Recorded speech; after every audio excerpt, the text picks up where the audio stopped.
tidak tahu persis yang surat yang dimaksud dari Jakarta, tapi yang jelas bahwa kemarin memang ada permintaan untuk menyalurkan lewat bank. Kemudian kita rapatkan, ternyata Bank DKI, kalau nggak salah minggu yang lalu apa 2 minggu yang lalu ya, 2 minggu yang lalu Bank DKI nyatakan tidak bisa karena harus membuat rekening baru. Korupsi bansos senilai 2,85 triliun di Jakarta di era Anies Baswedan. Akun Twitter @kurawa melakukan investigasi atas dugaan korupsi itu, baik investigasi lapangan yang berdasarkan hasil audit Ernst & Young. Dan gak main-main, nilainya ini mencapai 2,85 triliun rupiah. Luar biasa kan? Coba bayangkan, besar sekali kan? Jadi kasus ini viral di media sosial Twitter setelah diangkat oleh seorang netizen yang bernama Rudy Valinka. Bahkan sampai hari ini total sudah ada lebih dari 4 juta netizen yang telah melihat cuitan tersebut. Dan seperti biasa ya, dengan mencuatnya temuan dugaan kasus korupsi bansos ini, maka pendukung Anies Baswedan pun masih bungkam dan membisu. Untuk kasus dugaan korupsi bansos era Anies Baswedan ini tidak ada sama sekali. Apakah ada operasi oleh tangan-tangan tersembunyi agar hasil investigasi itu tidak ramai di pemberitaan?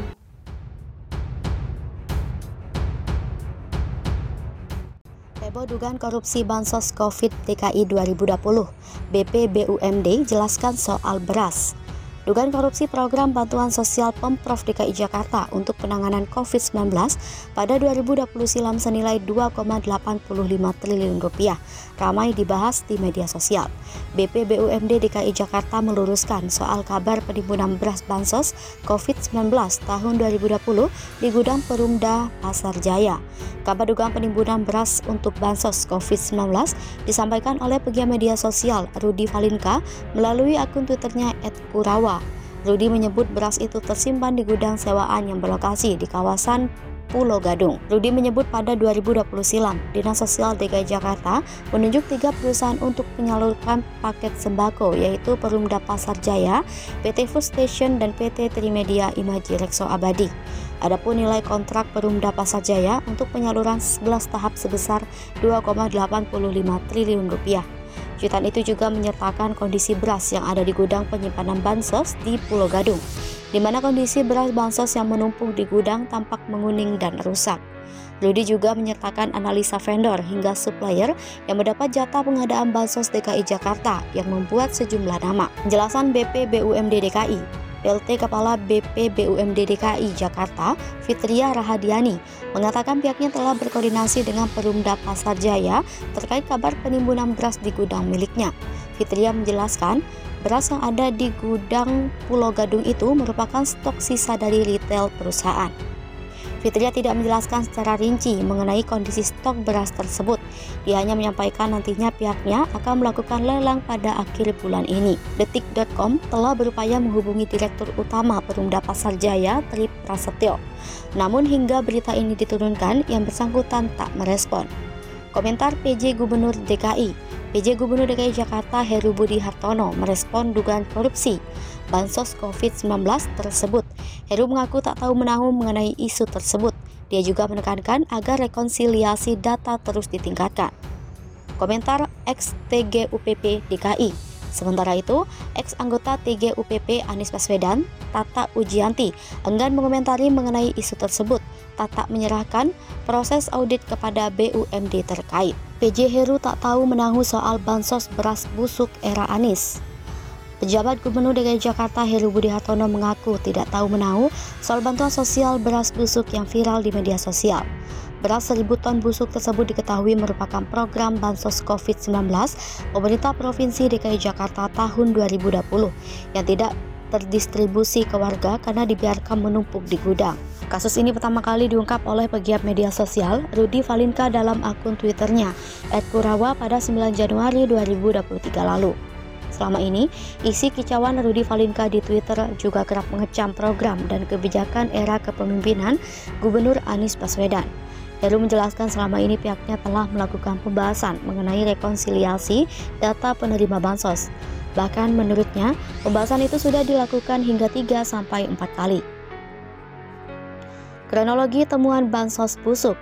Melalui sebuah tweet di Twitter, Rudy Valinka membeberkan kronologi tudingan korupsi bansos Pemprov DKI. Atas utasnya, tanggal 9 Januari 2023 lalu, ia mengatakan temuannya ini berawal dari info whistleblower yang menggambarkan adanya penimbunan beras bansos milik Perumda Pasar Jaya tahun anggaran 2020 yang tersimpan di gudang sewaan di Pulau Gadung. Pasar Jaya merupakan salah satu badan usaha milik daerah atau BUMD yang ditunjuk Dinas Sosial DKI Jakarta sebagai rekanan untuk menyalurkan bansos berupa paket sembako kepada warga terkena dampak COVID-19. Ia menyebutkan Pasar Jaya mendapatkan porsi terbesar senilai 2,85 triliun rupiah. Sontak hal ini pun menimbulkan tanda tanya baginya. Lebih lanjut, Rudy juga membeberkan sejumlah bukti temuannya mengenai kasus ini. Di antaranya adalah lokasi gudang penyimpanan bansos milik Perumda Pasar Jaya. Nasdem, kalau Anies tak komitmen lanjutkan program Jokowi, kita tidak jadi dukung. Wakil Ketua Umum Partai Nasdem Ahmad Ali mengatakan, partainya tidak akan mendukung figur calon presiden yang tak mau berkomitmen meneruskan program pembangunan Presiden Joko Widodo. Ia mengungkapkan hal itu juga berlaku pada Gubernur DKI Jakarta Anies Baswedan. Ali menegaskan sikap tersebut diambil Partai Nasdem karena komitmen selalu mendukung Jokowi. Bahkan komitmen Nasdem ini tak hanya terjalin ketika Jokowi menjabat sebagai presiden. Dia menambahkan, Jokowi tak pernah membatasi siapapun untuk menjadi capres, namun kata Ali, Jokowi berkeinginan agar berbagai proyek pembangunannya tetap dilanjutkan oleh presiden yang akan datang. Ali mengklaim selama ini Partai Nasdem punya tempat khusus di hati Jokowi.